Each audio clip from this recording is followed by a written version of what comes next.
Terror threats in South Africa, cyber risk premiums predicted, and how you can drive a Ferrari in Italy.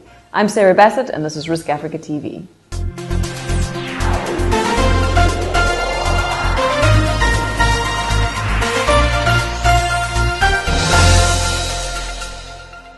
This week, the US Embassy warned of possible terror attacks in South Africa, based on what they believe to be specific and credible information.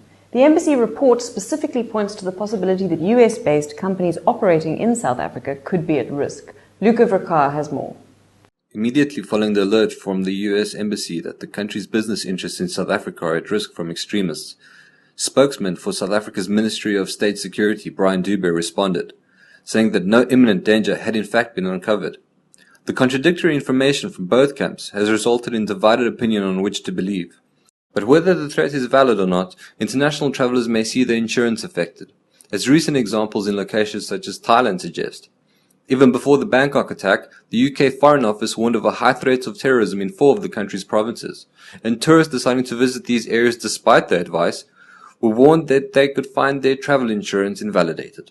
Over recent years, travelers to various African locations have been urged to check their travel insurance for terrorism cover options, following similar alerts in Kenya, Egypt, Algeria, and even Morocco, a country with a lower terrorism risk rating than many developed countries, including France and Germany.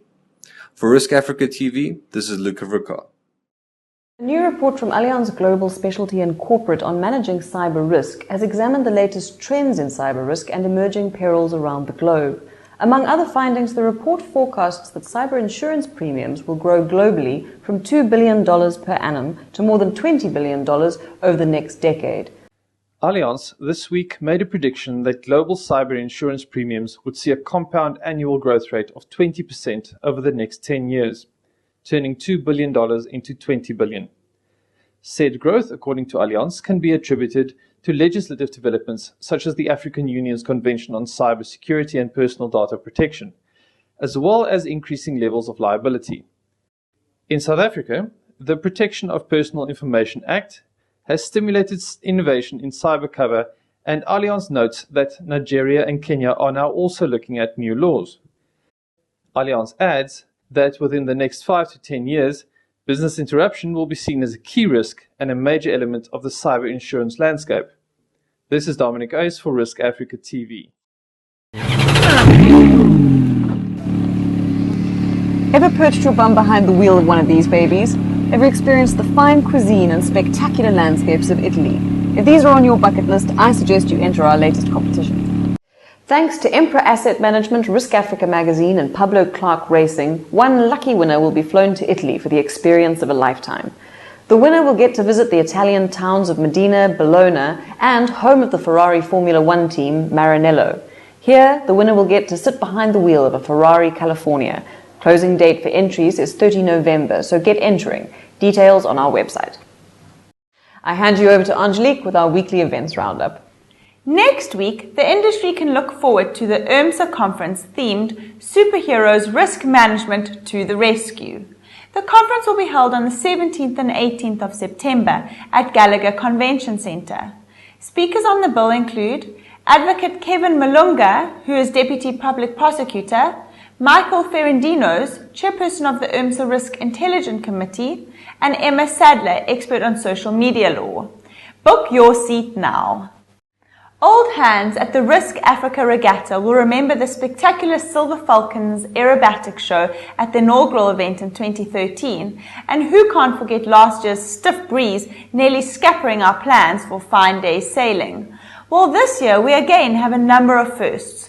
For starters, the regatta weekend kicks off on a Friday evening with a twilight icebreaker. Secondly, our racing fleet, VIP guests and our sponsors will take part in a parade through the V&A waterfront, saluting the International Clipper Fleet as we partner with the SA Ocean Festival.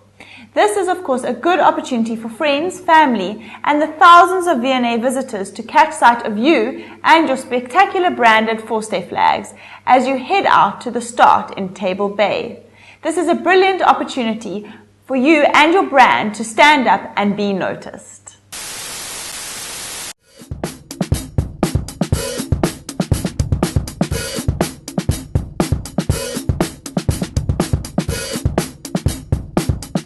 Welcome to the first IIG International feedback segment. As members will know, the overseas contingent leaves on Friday next week. Remember these helpful travel tips. 1. Arrive at the airport in good time. This is an international flight, so 3 hours ahead of flight time is minimum. 2. During the flight, remember to keep hydrated with plenty of water and plenty of sleep, as it's a jam-packed itinerary. 3. Here's a helpful hint from ex-Contiki tour guide friend of ours. Remember to apply for all travel documentations in good time. You don't want to be stuck at the airport without a visa or important travel documentation. Bon voyage! Arguably, the insurance industry's celebrity wedding of the year is taking place tomorrow. We wish MUA's Christelle Ferry and SHA's Simon Coleman all the best. Christelle, we hope Simon isn't too much of a liability. We hope you all have a lovely weekend. That's it from me. Thanks, Anj, and that's it from us this week. Click on the subscribe button below or follow us on Twitter or Facebook for more updates. I'm Sarah Bassett, and thank you for tuning in to Risk Africa TV.